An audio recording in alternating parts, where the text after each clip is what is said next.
melampaui di situ mau. Dia mau tetap nggak mau, masalahnya ngene Dek lah. Jaga konstituantene Dek, jaga perasaan wong-wonge Dek.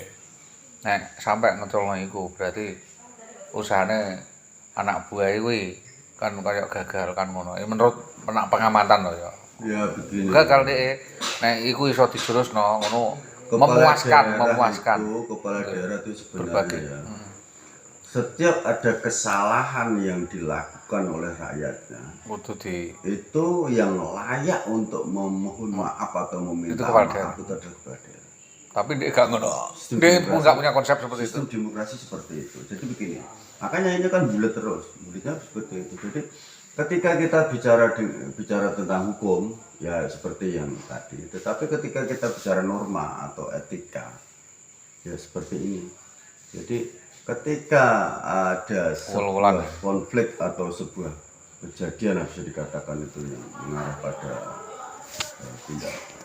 keamanan dalam tanda kutip, itu kan itu tadi yang bertanggung jawab kan bupati. Ya, ketika ada permasalahan yang ada kesalahan yang dilakukan oleh rakyatnya, itu yang berhak untuk meminta maaf itu justru malah bupati, karena telah lalai dalam mengemban ya atau momong usaha nakal momong dua anak lek nakal mecahno kaca anak-anak itu cara norma kepemimpinannya seperti itu. Jadi ya ini sekedar padahal ya anak-anake kabeh ya iku ya cara ndek berpikir secara politis lah. Anak-anake dhewe tenan wong. Iya, sudut pandang, tapi memang tim suksesnya ndek kabeh seperti itu ya. Tetapi kan itu tadi, kalau sudah menjadi kepala daerah itu sudah nggak bisa membedakan ini anak saya dan ini tidak anak saya, tidak bisa. Semuanya ya anak saya.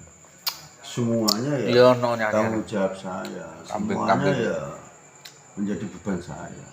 Ayo anak kambing saya. Kalau nanti yang di bawah pohon mana kalau ada penilaian itu bukan pendukung saya dan lain sebagainya, itu keliru. Enggak. Sistem demokrasi enggak seperti itu.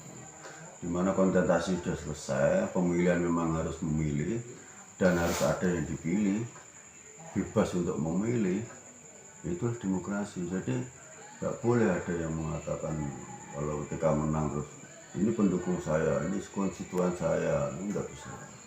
Konstituen itu kalau masuk kategori sekarang gini ya, konstituen ya. Kalau DPRD itu punya batas konstituen. Kenapa saya punya batas konstituen? Karena dia berada pada dapil. Itu loh. Konstituennya kan seperti itu. Jadi misalnya di dapil 4 dimintai aspirasi dari dapil 5 ya nggak bisa, karena bukan konstituennya. Bahkan beda dengan bupati. Kalau bupati konstituennya kan sekabupaten, nggak bisa memilah-milah seperti DPRD atau DPR, karena konstituen DPR atau DPRD itu ada batasan dapil gitu. Nah, bupati konstituennya ya sekabupaten Pati. Misalkan ada urusan di kabupaten lain, ya beda cerita dalam tanda kutip. Tetapi ketika ada sesuatu yang melibatkan rakyatnya, bisalah koordinasi dengan bupati sebelah. Ini seperti itu. Iya kan aku misal ditanya kan usrah parah ya, tanya langsung ke pimpinan saya, ini nomornya tak ngomong, bicara sendiri. Itu siapa? Ya ngono wae, saya kan siap pomo dipetik kono tol jalan rono jalan, nek enggak yo ya tetep di atas gunung aku. Tetep tak rego atas aku tetep. Ora parake aku. Ndek iki mulo kan aku silent piye Dik ngene.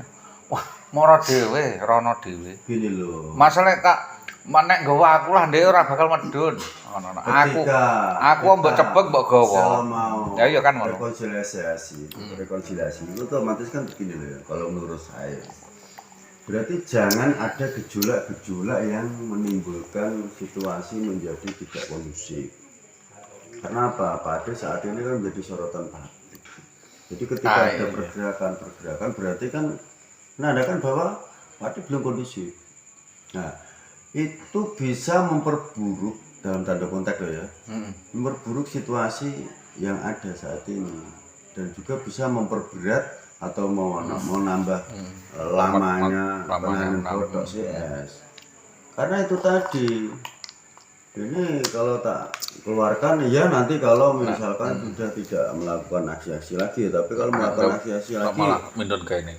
yang salah itu ya tetap yang disalahkan bupati lagi, yang disalahkan tetap Polresta lagi dan lain sebagainya.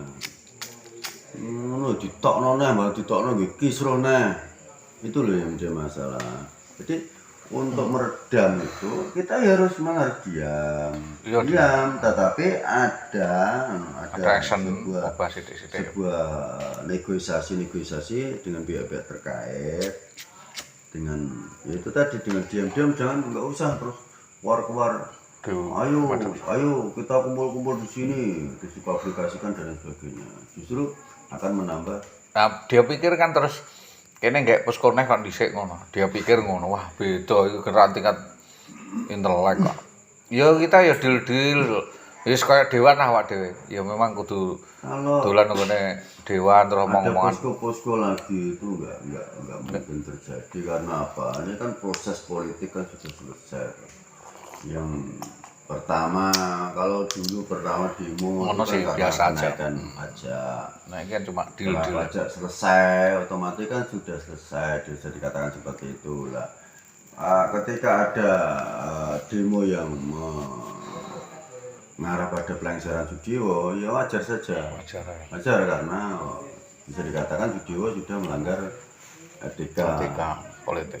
berbangsa dan bernegara yang tertuang pada Tap MPR nomor 6 dan nomor 8 tahun 2001 tersebut gitu loh. Itu kan yang menjadi dasar karena itulah sayangnya hanya apa, ini mohon maaf ya, sayangnya ketika menyuarakan aspirasi tersebut itu nggak pernah disampaikan.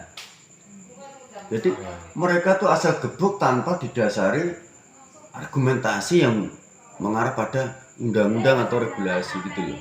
Seharusnya mereka ketika bersuara itu didasari itu. Melanggar Tap MPR nomor 6 dan nomor 8 tahun 2001.